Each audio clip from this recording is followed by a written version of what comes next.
Today we're in Oaxaca, Mexico, and I'm thinking a lot about the religious life and traditions and heritage of this place.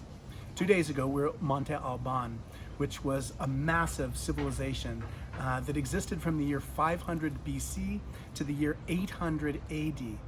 The people left the place, and no one really knows for sure why they abandoned those structures there. But it's an extraordinary place where they leveled the tops of mountains, built massive pyramids. We know from certain features that were built with the astronomy, the stars in mind, but we don't know very much about the practices of religion. We know that there's a ball court there. We know that the ball game they played was with a rubber ball that was bigger than a basketball, and that people hit it with their hips. We know that it was likely that they did not practice the kinds of human sacrifice that we associate with the Aztec religions later.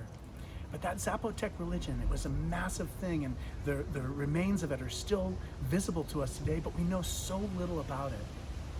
I'm also thinking about the two massive structures in downtown Oaxaca. One was the monastery, which is now a beautiful art museum, high walls, Santo Domingo Church, extraordinary and beautiful place. And the other was the convent, the place for nuns where women religious lived. And that place has been turned into a beautiful hotel. And both these things happened after the 1860s, when the monasteries were dissolved here. And those places for many years were left empty, were falling apart. They were used for many other different purposes, like prisons and palaces and civic buildings. But religious life has changed so much between then and now. And then this week also, I was talking to a new friend of mine, and he made a very strong point of saying, I'm no longer Catholic. And the reason he said that is, he said that he felt like the Catholicism he grew up with was a religion that told him always what to do, what to think. It was a religion that didn't treat him with very much respect. He became a kind of born-again Protestant, and he learned instead to look to the Bible as being the sign where he could find God's word. And it meant that he restructured his life. He stopped drinking alcohol, and he became much more devoted to taking care of his family, being a support to his wife and children. I keep thinking about all these different epochs, the religious life, and all these three different ages.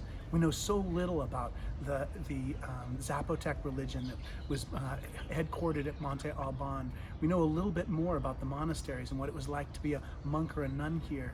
But each different period left its mark on our current time.